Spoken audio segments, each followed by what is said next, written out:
I hear that log truck going by. We're in an old logging town and it's still around, so you hear log trucks a lot. But anyway, it was just coming by when I hopped on here with y'all. I am gonna make one of my all-time favorite Christmas cookies ever. I love them, and you'd think I make them all year round, but if I make them, I'll eat them. So, just at Christmas, my Aunt Priscilla started making these cookies first. When my mama and my aunts and everybody was young, I was a little girl, this Cotton Country Collection cookbook came out. I believe it had come out before that, but it was a printing, and so everybody was buying them, and so they all ended up with one. I figure probably my grandmother bought and gave to all of them, if I just had to guess. But anyway, so my Aunt Priscilla would make lots of recipes out of here, and they were so good. She would like share the ones that were really good with us, and this was one of them, and it's called Banberry Tarts. But now, I looked up Banberry because I thought, well, did they make that with Banberry jelly? Well, I looked it up, and Banberries apparently are really poisonous, so I don't know. I would love to know how that name came about, because we still call them Banberry Tarts, even though it's not Banberry in there. They're what we know as thumbprint cookies, you know, like that. And the cookie is like a shortbread, and that is my all-time favorite flavor is shortbread cookies. They're not too sweet, and they're just so good. They're just so good. So that's why we make them one time a year. But anyway, when you went to my grandparents, my daddy's parents, the Worshams, you knew Aunt Priscilla, Aunt Prissy, I like to call her, always was going to have us all some of these tarts to take home, along with banana bread she made in the coffee can. Y'all know what I'm talking about. Oh, it was so good. And pecan tassies. But anyway, and all of these came out of here. Those things she would send. But anyway, this one I want to make with y'all. Several of y'all said, Amy, I can't find those thumbprint cookies. Y'all have made them. And would you do them again? Well, of course, I will do them again. Yes, I will. So let's get started on that. I'm going to push some stuff out of the way. First thing we need to do is get butter creaming with some sugar that I forgot to get out, like a big stooge, but it's right behind me, so we'll do it. We'll get it together, okay? I've got that white chocolate Chex Mix behind me in front of my sugar, but I've got 3 sticks. What are these? 8 tablespoons a piece, or half a cup. So a cup and a half of unsalted butter. Could you use salted? You probably could. This recipe does not call for any salt in it. Let me make sure. No, that's not. But anyway, you probably could. I don't know, but it's going to maybe pull away from flavor. I don't know. I never know that because we always got unsalted everything. My parents were big no salt people, and we even had salt substitute as kids. And this is not many things. It's just flour, butter, sugar, and egg yolks with, with a little dash of vanilla. So, it's a very simple recipe. You see how it's kind of shortbread-like? Right. So anyway, let me get this creaming. This thing was ready to go without us, wasn't it? Let's get this going. And I'm going to grab 1 cup of sugar. I'll be right back. And I return, and that 1 cup's going to go in there too. And I love to keep this tradition going because of my Aunt Priscilla, and she always did it. But honestly, this is my most favorite cookie, and I'm going to be honest with you. If I give these to anyone who's never had them before, they ask me, Amy, can I please have that recipe? And of course, I'm one of those people, if you're willing to cook, let's share that recipe, right? Are y'all there? So 2 egg yolks, 1 at a time. I'm just putting mine on stir. You know, just the yolks is really going to be rich, and oh, and you see all that butter? It's a rich, buttery cookie. Yes, it is. Using my Christmas spatula that one of you sent me a few Christmases ago, and I love them. I've got Christmas presents I need to open on a video with y'all. I need some more time. I'm always looking for more time, and nobody will share that recipe, will they? Vanilla, 1 teaspoon. This is Magnolia Star Vanilla that I get from Sam's. It says it's from Madagascar. Bourbon and Madagascar vanilla beans, and it's a good one too. If you happen to be wondering when you're at Sam's, yes, I like that one too. Sometime during the pandemic, they quit having those big old bottles of McCormick. You know, I don't know.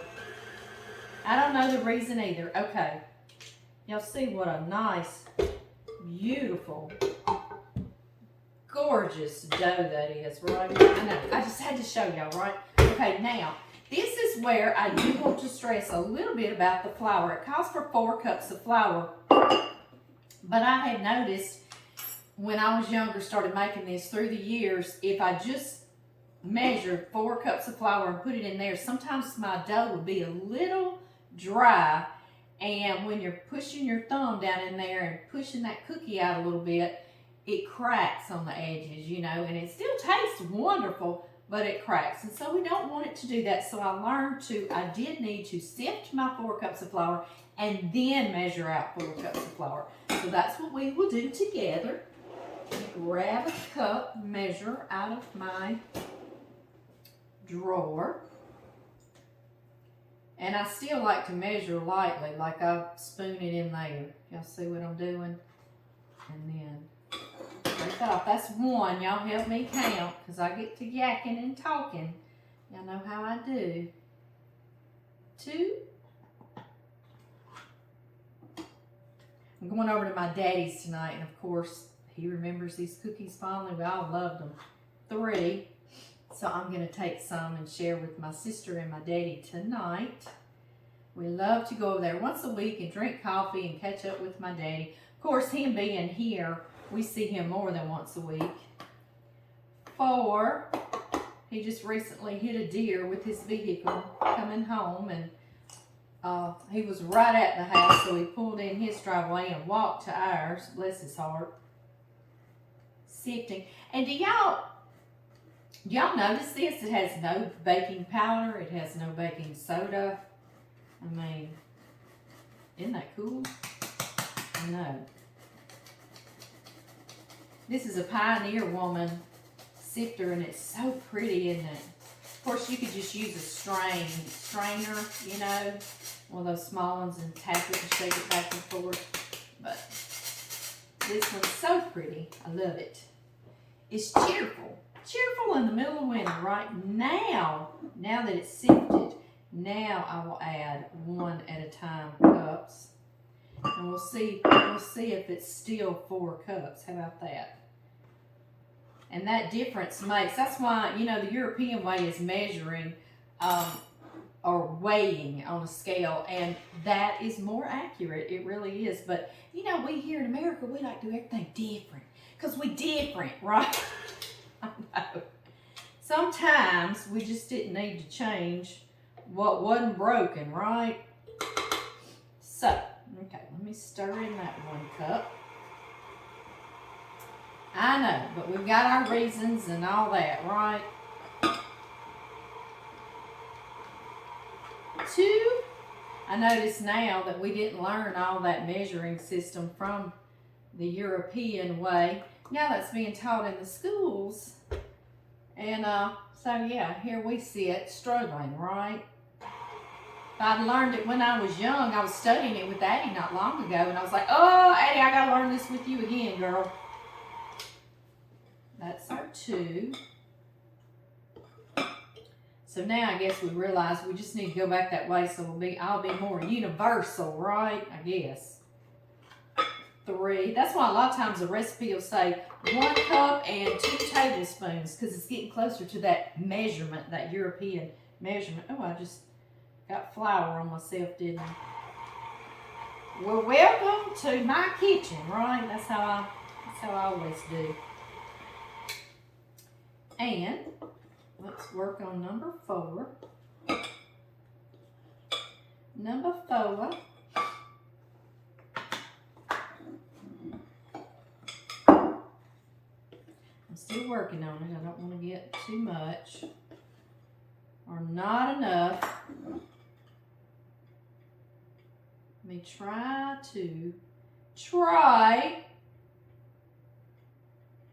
stress and try not to. Okay, there we go. So that was pre-sifted flour. You know, a lot of times your old recipes say sifted, flour sifted. Well, it's because flour didn't used to come sifted. Now in those bags we buy, it's pre-sifted. So it's usually pretty good. But like I said, I've learned in the past, I need to sift it again. And see, that's not a 1/4 cup of flour left, but it makes a big difference on how your cookies do when you're squishing them down with your thumb. So this recipe, you do need to do that. Pre-sift and then measure. All right, let's see here. And this dough is ready to work with. I love that. We don't have to chill it. We don't have to do anything special with it. And I love that too. I'm going to give it a nice whirl around there one time. And then we're going to make those beautiful little Christmas cookies. And I love the red jelly because it looks Christmassy, right? Yes, it does. Very festive. And there we have it. Just that easy. Come here, spatula. Let's get all the goodie. I don't like to waste one little crumb of this dough. No, I do not. Don't y'all miss the days when you were a little kid going to your grandparents and everybody else in charge? I do too. I guess we should just remember them fondly, right? Yes. Let me get cleaned up just a little bit and we'll make these cookies. Okay, y'all, I have a big baking sheet, or cookie sheet we like to call them, and I'm using my butter packets, and I'm going to grease my little scoop here, and I love it because it makes it release like that.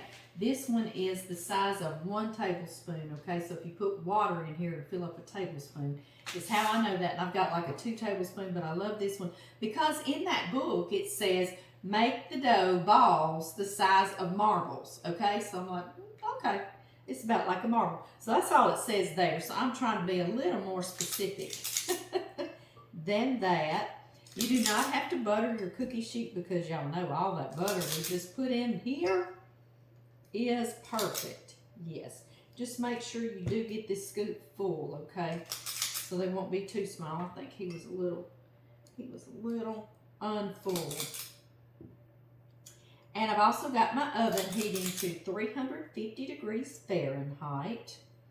Recently, I got these new ovens y'all want me to show you because our others, we built this house about 12 years ago, and right after we were in it, a tornado came through and our electricity's always going out here. When you live in the country, it just seems like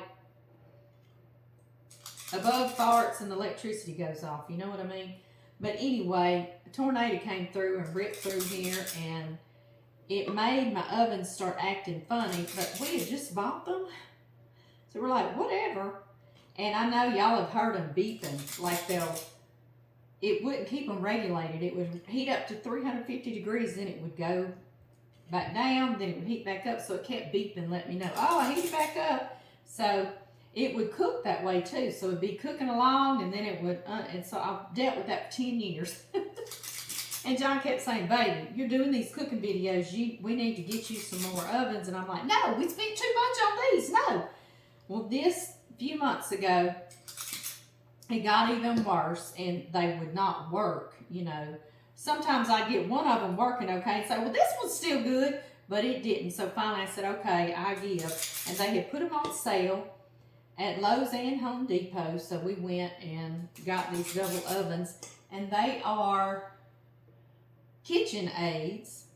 They're not quite, I did have Pro Series from Sears, and I loved that. It had the knobs, you know, instead of all this electronics. Loved it, loved it, loved it. But anyway, we ended up getting this, and y'all want to know about it because it's got a middle drawer that slides out really well. It's like on rollers. Oh, it's so nice. And it helps you not jiggle whatever you're cooking to put in or take out. But anyway, I'll have to show y'all one time. It's 350 degrees Fahrenheit. What I was getting at is the other one I had was convection and conventional. Well, this one is too, but I've noticed this KitchenAid, my conventional oven, which I really like using because that's how I was raised, right? It doesn't heat up quite as hot as what I was accustomed to baking things at the same degree setting. So I've switched over to convection right now because it really gets that temperature. So I'm going to be cooking these for the first time on convection, but they'll cook about 10 to 15 minutes.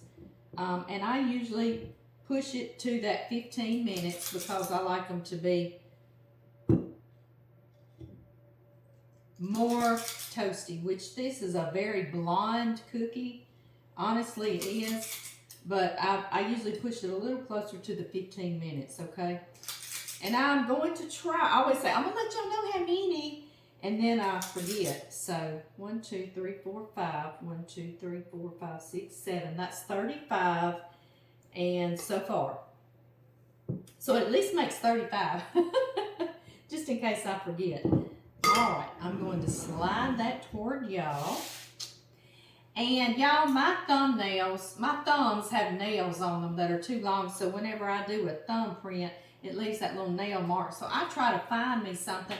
I used to have a wooden spoon that had a big end on the handle like that, and I could butter it and punch it around and do that. But I don't have that spoon anymore. Why did I throw it away? I don't know. But so I found a 1/4 teaspoon measurer spoon, and that's kind of like my thumb. That's the size of my thumb. So I'm going to use it instead, and I just butter it up. I butter it up like this so it won't stick in my cookie dough. You'll see I saved these. I always save these for finish your baking. You might need a little butter like that, right? I know. So anyway, first thing we have to do is roll these into balls. So here we go. I sit and I see this, and I realize my Aunt Priscilla would sit there and do this for all of us, you know, because you're like, man, that's a lot of trouble, but she would do it for us. So I love that. I love you. When you cook yourself, you realize the labor of love that lots of things are, right? It's not hard. It's just that it's a little time consuming, but these are so worth it. This is what I was telling y'all. I use this little 1/4 teaspoon, and I'll show y'all up close because I just go along. And I use him, and he's my little thumbprint. Butter the back side of him really good.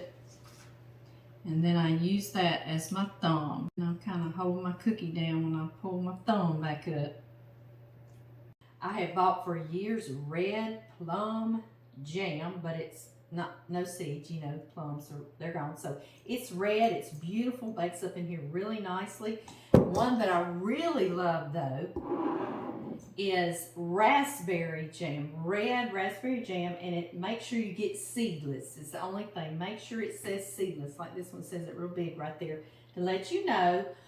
Used to, guys, I have gotten through the years many things of jelly in these glasses like that. We used to have a whole set of these. I would buy them all the time. I bought grape jelly for my boys, and I'm down to one. You know, they've been broken and lost through the years. So I haven't seen these in the stores in the last few years, probably since the dumb pandemic, right? I'm always mentioning that. But anyway, y'all let me know if y'all still see these because I love them, and they'll make a sweet little gift. You could give somebody something.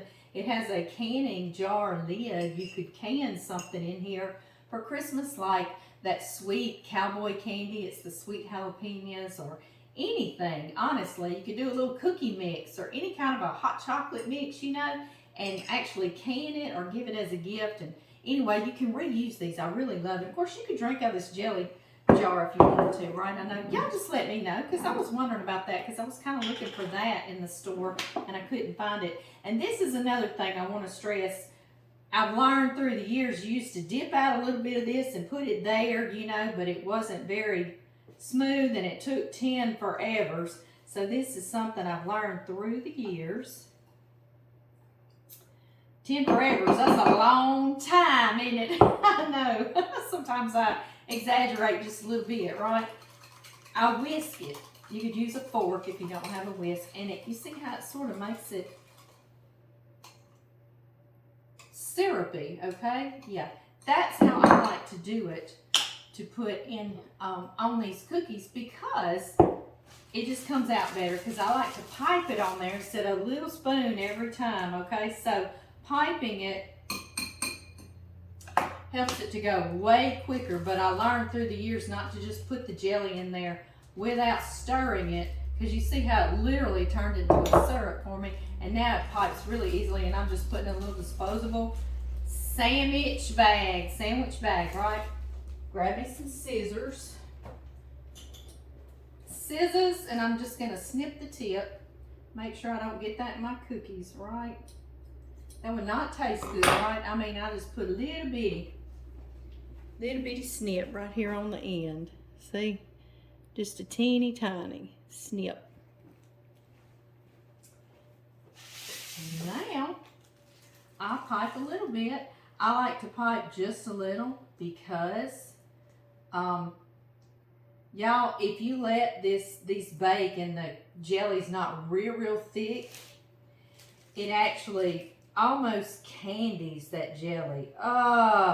And those are the ones I would look for as a little girl. I would look for the ones with not a whole lot of jelly, because that little shallow amount of jelly with candy almost hardened a little bit to a chewy candy. Oh, it was wonderful. And it caramelizes it, and it's just wonderful. And that's the thing about that raspberry jam, that seedless raspberry jam. It's got a little bit of a caramelized flavor to it already. But I love the flavor of raspberries. So anything red, I've done cherry. You just want it to be seedless, whatever red jelly you use. Y'all, 10 to 15 minutes, and we're gonna have some beautiful Christmas jewels.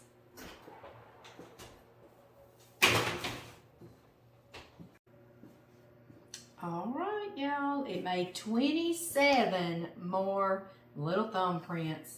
And what is that? 35 and 27 is 62. Going in. That's the only thing I don't like about these ovens. My old oven had 2 timers up here, right? I know, and I utilize that all the time. So, I'm going to utilize the little purple cow you sent me. Can you see that jelly bubbling and candying a bit? Oh my gracious, that's going to be good. Let them cool in the pan and just a couple of minutes. And then always use a spatula, because these are such a tender little cookie. Put them out on a wire rack to finish cooling, because if you don't, they'll end up sticking to your cookie sheet, you know, when you go to pick them up. And I've tried to pick them up with my fingers like that as a kid, and like you see, it leaves part of the cookie, right? I'll eat that one. I'll sacrifice and eat that one myself. So now I always be sure to use a spatula, because I don't want to leave any of this cookie. It's way too good.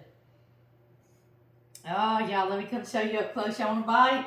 That beautiful. Can you see how it candied that jelly? Oh, so good.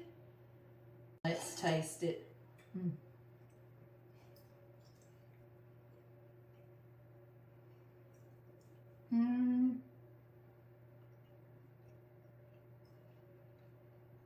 This is my childhood in one bite.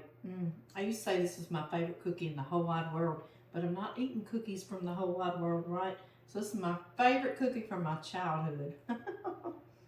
Until now. The raspberry is such a wonderful candy flavored in here. If you've never had these, you see how easy they are to make. Go make some.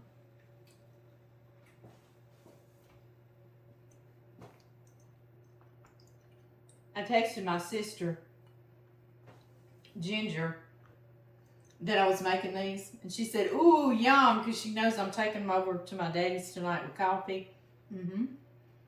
So good. Y'all, I'm going to leave now, and I wish y'all a very Merry Christmas, Happy Holidays, and a wonderful New Year. I'll see y'all soon. You see these cookie boxes for $1.